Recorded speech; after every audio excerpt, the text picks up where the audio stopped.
Hey Subhrajit, Hey, Shashin. how are you doing today? Good. And yourself? All good, all good. I wanted to meet you and talk to you about the awesome weekend that I had. So, there was this long weekend, and I thought that we have started this video podcast channel. So, why don't I go ahead, speak to some more people, some of my friends with whom Nice. I haven't caught up? Uh, Long weekend was really, really helpful for that. I called up a lot of my friends. I said that come, let's catch up over coffee and talk about what's been happening so that I could also pitch a little bit about our podcast. So interestingly, I had a very mixed bag of friends. Yeah. There Any were more? some of the friends who, and these are all Bits Pilani fraternity. We have been growing up together, and so I called up all of these together in we met at Indranagar, and then we were talking about what's been happening in each of ours corporate space. How is the work going? How's the life going? And the mixed bag that we have of friends, it includes there's this one person who is right now an IAS officer. He was coming in and saying that there used to be those golden days when if you are working in a government job, you have your life set. You have money coming in, you do not have to worry about work. The life is really chilled out and you can do all the work that you want to. But things have changed in this whole internet era where a single tweet can make sure that you have to go from pillar to post and make sure that things are right. It's very difficult to rest now in government jobs. So he's working 6 days a week and is barely getting any time for himself. Wow. He also loves badminton, by the way, and that's where this whole conversation started. He said, I want to play badminton, but I can't. Then there was this another person who is an artist. Now she is starting her own art design studio where she wants to go ahead and teach many newbies how to pick up that first brush, what are the different sort of colors, how can you choose what is your particular art style. She has just started her studio. It's been barely 6 months. And right now she is struggling to figure out how do I get that whole financial stability come in? Because while she's enjoying her passion, she's connecting with like-minded people, but she isn't sure that whether she's going to get the paycheck this month to clear her bills or not. So this was her concern. Then I also came into picture. I said that, I am at a space where I am relatively at a stable space when it comes to financial, but then the passion work, I'm looking for more. It's not sufficient. So we were having all of these conversations and then it all turned to the Dikots. I was sharing that we are looking forward to cover two sides of the story. And I was asking them what are the different suggestions they would want us to cover into our podcast. So anonymously, all of these folks said that, Shashin, why don't you go ahead and pick up a very interesting topic, stability versus freedom. I took a pause and I thought that, oh yeah, why not? Because just like how we were all coming together and we were talking about our own current workspace, how much stability we have versus how much freedom we have, this would be an interesting topic. Put it forward onto the table and get to learn from you. How do current leaders see this new workforce of millennials and Gen Z who are constantly having this tug of war between stability versus freedom? So I thought in today's video, we will go ahead and talk about this very topic, stability versus freedom. And I'm very, very curious to learn from you. How is it that you have addressed this in your own life? What are some of the leadership mantras that has helped you to address the dilemmas related to stability and freedom? Oh, that's fantastic. And I always love long weekends for a variety of reasons. You gave one more reason, that you catch up with old friends and discuss wonderful topics.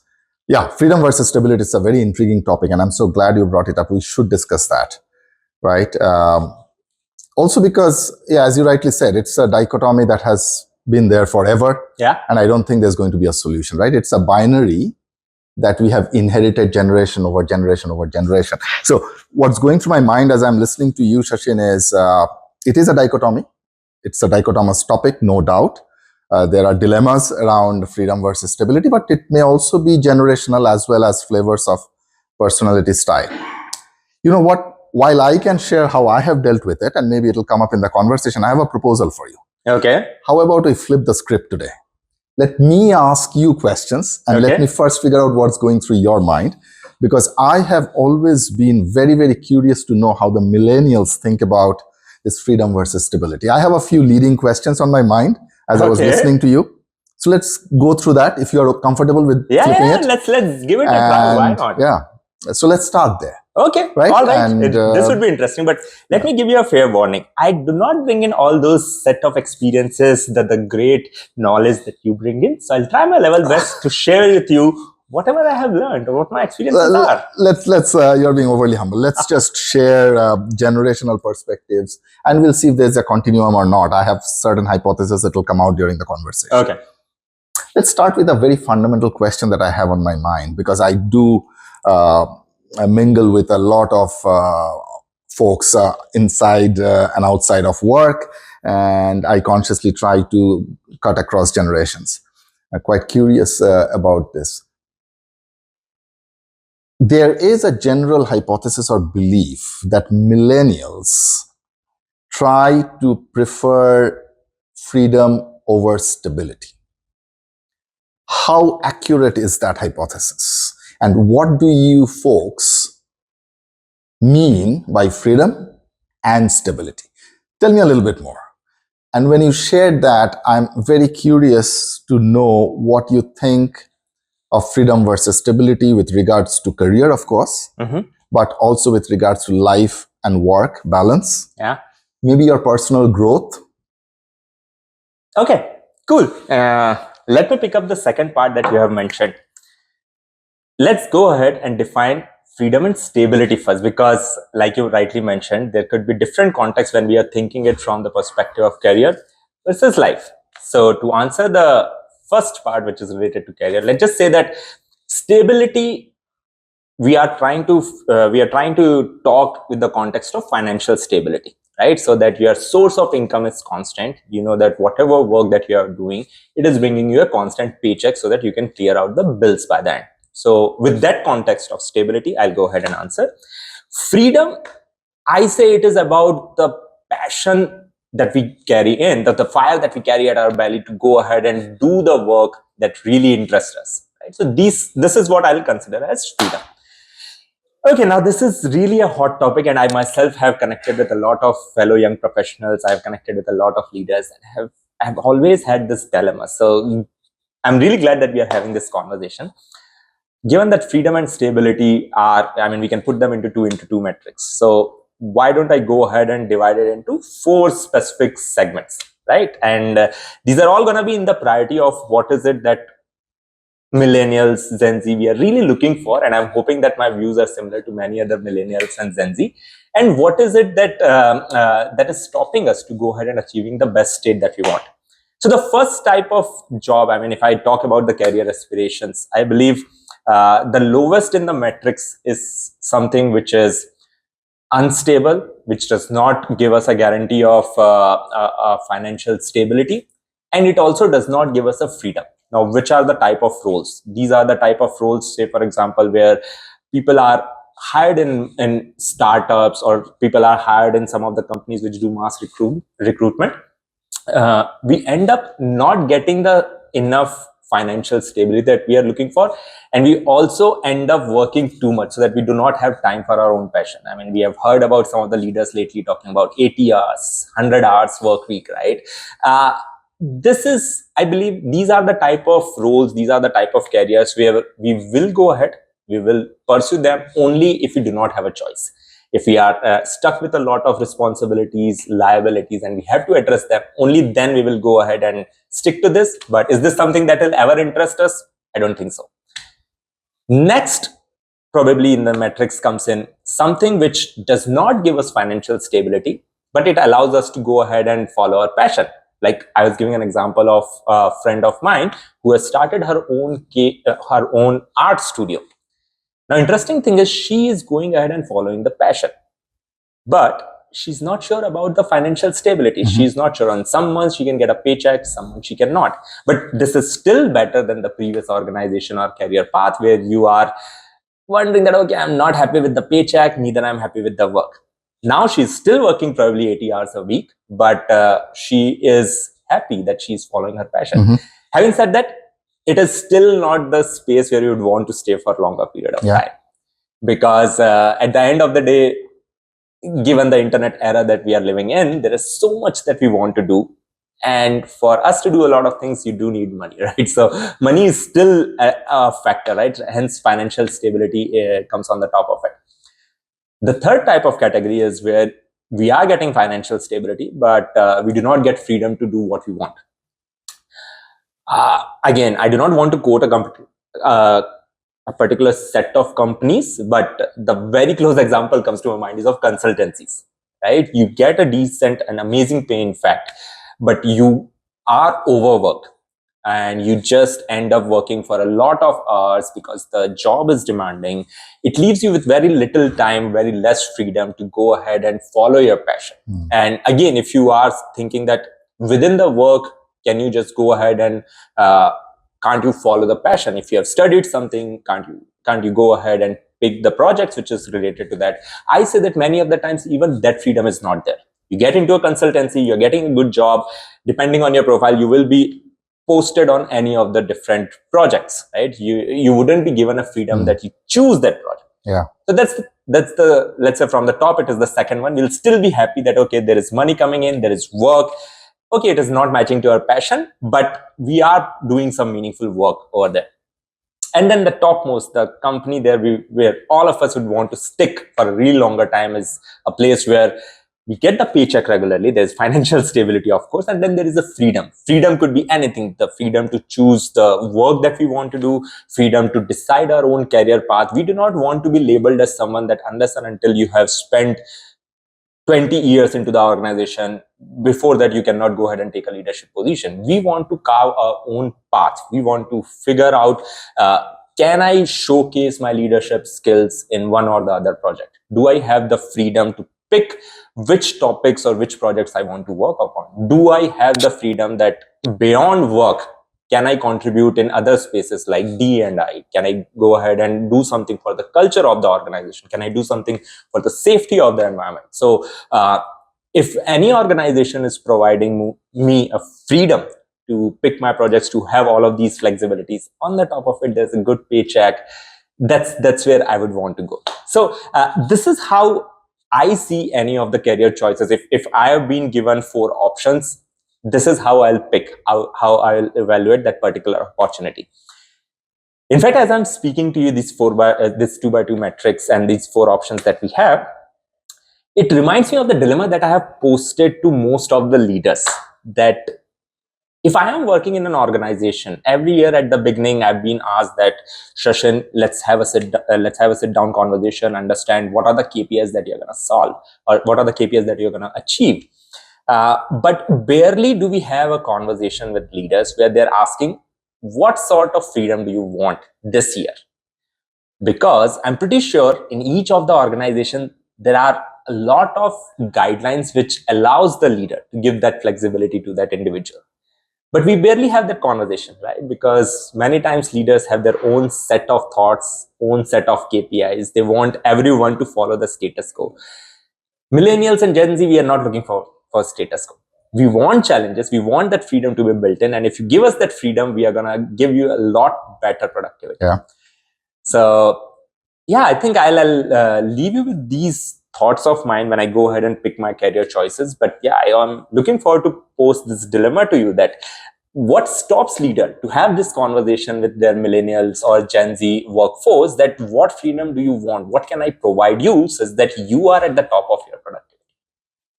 Yeah, I'll answer your question, but let's pause for a moment, because I really liked what you shared and I was listening to you very attentively. On a lighter note, I liked the fact that you framed your response using the classic HBS 2x2 matrix. Yes. Looks like a framework that cuts across generations. Yes. Right? As I was listening to you, Shashin, what came to my mind is, you had this 2x2 matrix. You started with an extreme, which is lack of stability, lack of freedom, possibly a no-go space for anyone. Yeah. And then there's another extreme, which in today's world sounds utopic, which is complete freedom, complete stability. And then you have the other two in between, right? A little bit of stability, a lot of freedom, a little bit of freedom, a lot of stability, right? And looks like we are kind of swimming in that space across generations, at least for the past 2 generations and the foreseeable 2 generations in the future. So thanks for sharing all of that. You know, as I was listening to you, the other thought that came to my mind is, in today's world, possibly that full stability, full freedom is utopic. And I said that very consciously, but it was possibly not utopic always. Think of the time when Akbar had Tansen or Birbal in his court. Yeah. Those individuals under the royal sponsorship had full freedom and full stability. Correct. Right? So it was not utopic at a point in time. Maybe as the economy evolved, socialist economy, capitalist economy, consumerism burgeoning, I think somewhere that space became utopic. Correct. We'll have to figure out why. Yeah. And then we start swimming in this matrix of freedom versus stability, a binary, as I said some time back, we have inherited generationally. Coming back to your question as to what stops leaders from asking that question, I really don't know. It's surprising to me, as well as very eye-opening to me, that as a millennial, I'm considering you as a millennial voice for whatever sample size you represent, that you feel that way. The fact that millennials feel that way is possibly not a very good representation of the intent that the leaders have. I'm sure the leaders are focused on productivity, but at the same time on the well-being, mental and physical, of millennials, Gen Z, including our generation, Gen X, right? Possibly it's dependent on personality styles, possibly it's dependent on the industry type, possibly it's dependent on constraints that the individual faces. There's also a little bit of societal aspect to this, Shashin, if you are with me on this thinking. You know, financial stability came up time and again as you were going through your prose. Yeah. And financial stability, in my mind, connects immediately to the Maslow's pyramid. Okay. As the society evolved over the last few decades, and as the middle class emerged and the middle class became affluent across the world, across the globe, the generational behaviors and the generational asks have also changed. Yeah. Right? So my question back to you would be, do you really think that the millennials prefer more freedom or prefer more stability when it comes to work-life balance? Okay. All right. I'm tempted to say we love freedom a lot more. Yeah. Yeah, because and it has a context to it. As thinking about my parents at this point of time, the way their circle was, the way their life was. He was also someone who was working in a government organization, working 6 days a week. And at that point of time, we didn't have internet. So there would be a very small circle. You will be living in a particular apartment or a gated society or maybe a township. You will know all the people within the township or apartment or gated society. And that would be a circle. You will have plans that, okay, this week we have to meet these people, that people. And pretty much these are the set of people who are also working in the same government organization. So there is no comparison. You don't get to see too many businessmen. You don't get to see someone who's been traveling. You don't get to see someone who's been, let's say, a professor going abroad and delivering speeches. Same set of people, limited flexibilities with them, and within that they used to enjoy. Right? So that was the previous generation when internet wasn't there. Now we have a lot of information available, and what it has done to us, this new workforce, is we cannot stick to a physical workplace. We still want to work. We still want to have that work-life balance where probably 8 to 10 hours we want to do the meaningful work. We are not denying that, but we want that balance of remaining hours where we can go ahead and do what we want. Because with internet, what's happening, you see there are so many new career paths that has come in, right?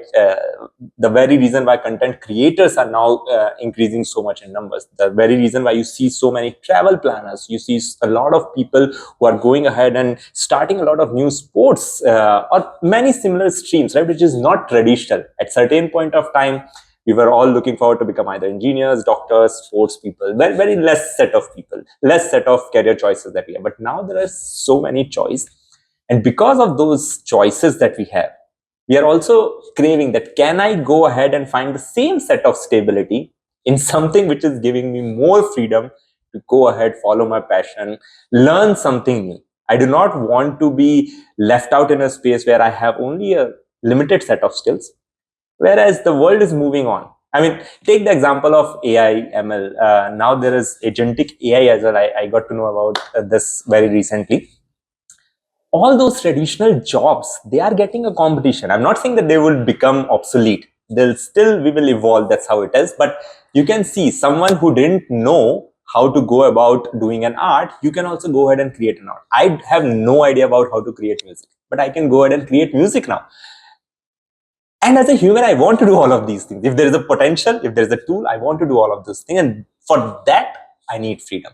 So, talking about work-life balance, at some point of time, I had this thought, what is it that we want, millennials or Gen Z? Probably we are looking forward for a virtual workplace. We feel that internet, why can't we consider that as a workplace now instead of considering a physical workplace? Instead of me spending 2.5 hours going to office, coming back, figuring out what I have to wear, that's taking too much of time for me.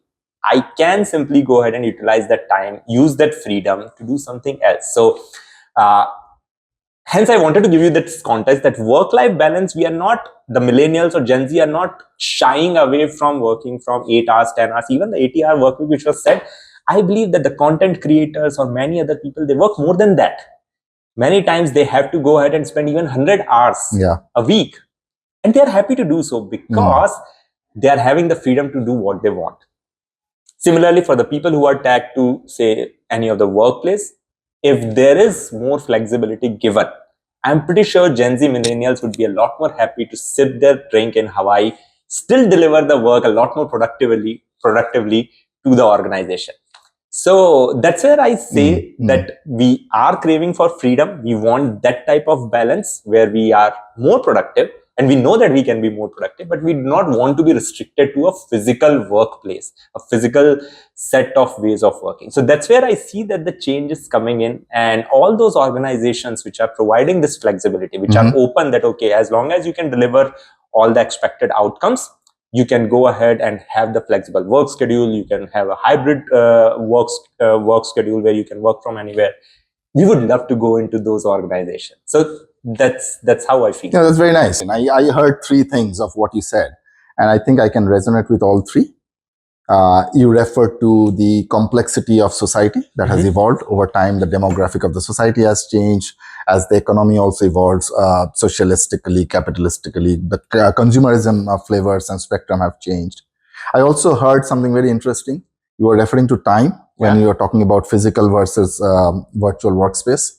I'm not sure a Gen X or a boomer would quite resonate with that, where you referred to, time required to choose your clothes before you go to office. But I understand where you're coming from. And then, of course, you spoke about optionalities, which we resonate with, which I resonate with. There are obviously more optionalities, right, these days. But I also think that some of it is very delinquent, effervescent in nature. But we'll come to that at a later point in time. Let me push back a little bit on you. This whole concept about freedom and stability and the balance that you're trying to strike, do you really think that the millennials are genuinely trying to adapt to that? Or is this just some kind of a survival hack that you guys are trying to find out and branding it as freedom? Okay, that's a deep question. And the way you have a charm to put your words in front, Shubhrit. When you mentioned the survival thing, all of a sudden I just got hooked onto that word. Because to be honest, if I go back to my college days, which is not very far, probably just 10 years before, I was looking forward for stability a lot. That I am a mechanical engineer by background. I want a stability in the organization, mostly financial stability, and I want to work purely on engineering projects. I want to go ahead, deploy all the skills, all the learnings that I've had into those projects. Very unilateral thinking. Over a period of time, and this is again back in 2014, we didn't have Instagram. We didn't have LinkedIn even that famous. I mean, there was, but not so many people were posting over there. Talking about rest of the social media apps, those didn't exist. Facebook, yes, that was there. So we were thinking that yes, this is how stability is going to look like. You go to office, you work 8 to 5, 8 to 6, 5 days in a week, and then rest of the time you enjoy your freedom to do whatever passion you have, whether it is travel, whether it is art, whether it is sports. Simple thinking.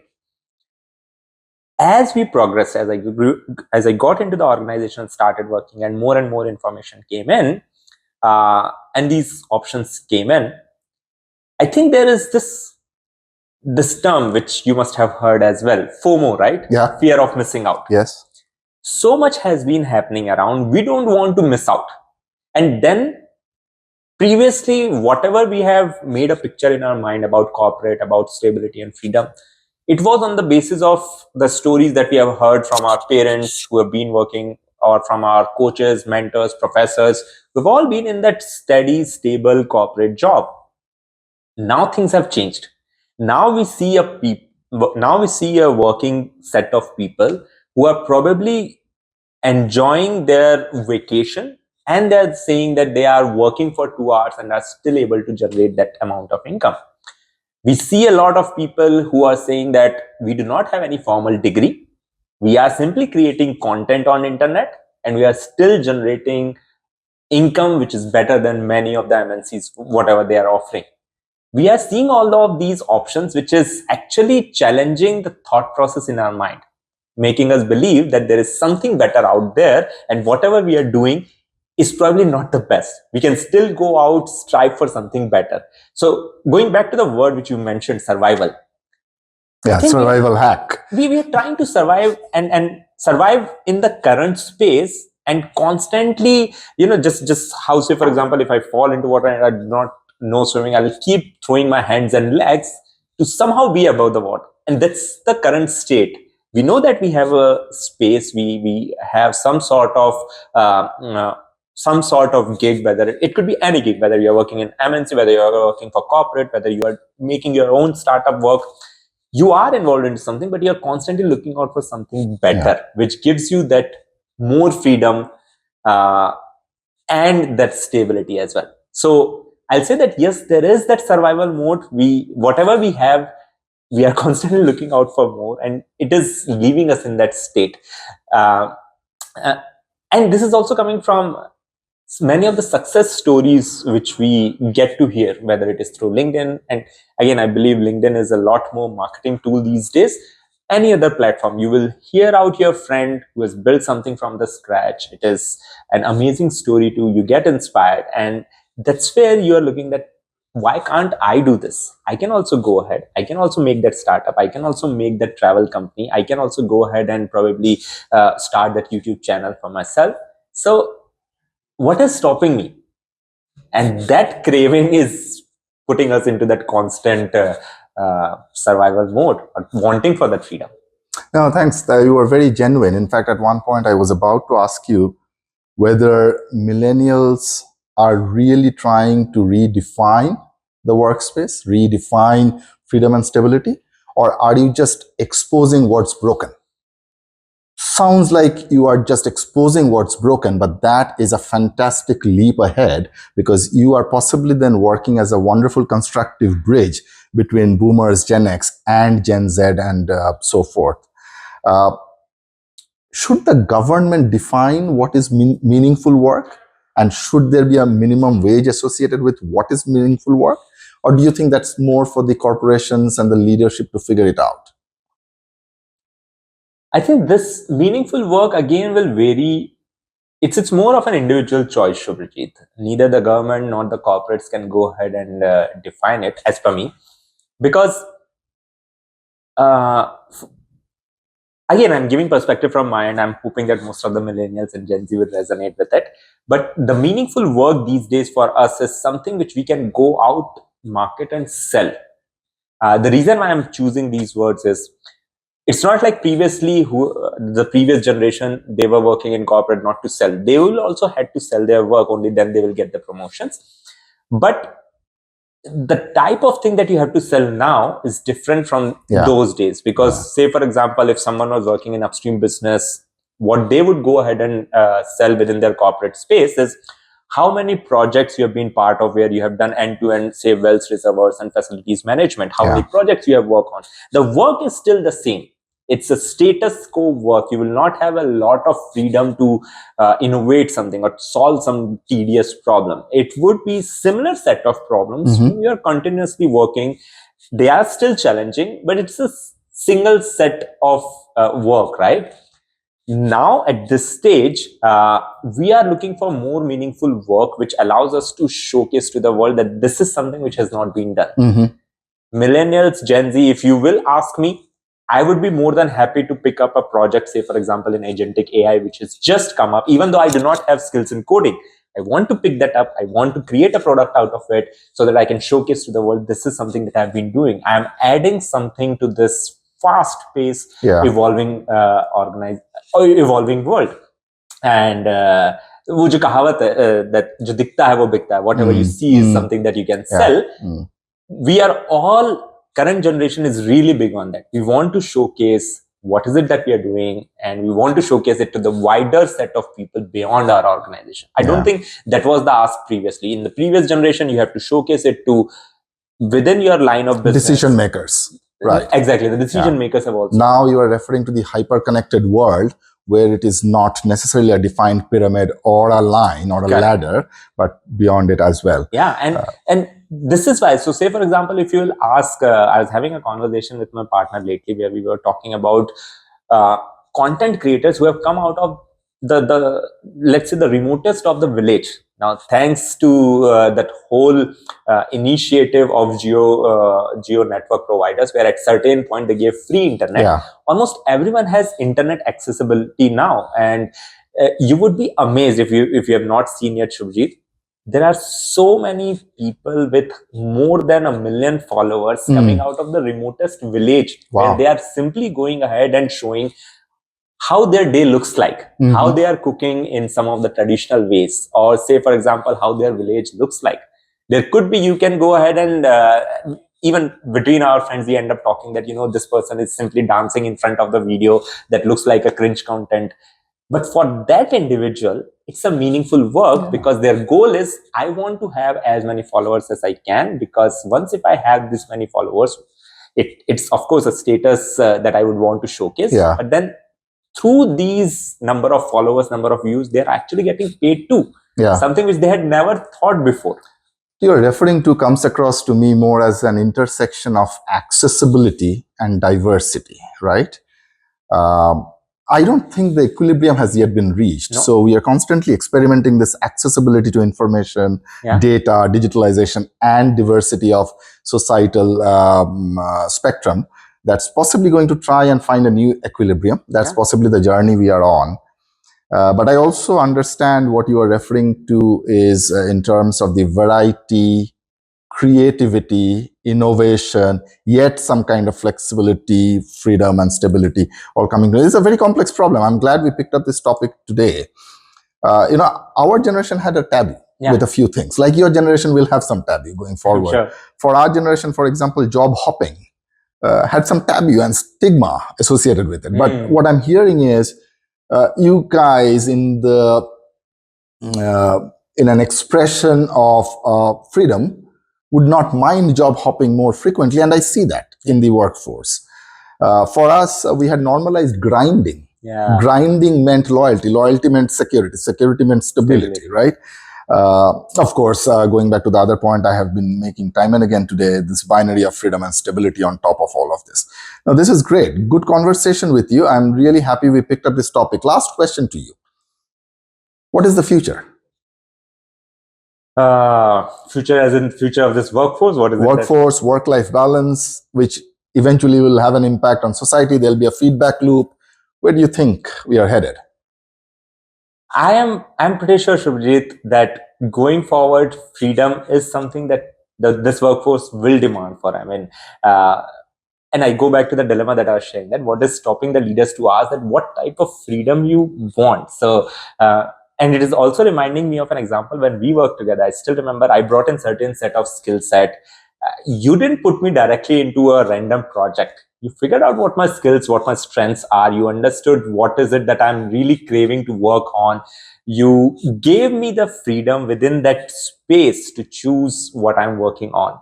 And that allowed me to go ahead and give my 200% into that particular job. So similarly, I believe as we progress in the future, what leaders would need to understand is what is it that this workforce of mine, what freedom is it that they are looking for?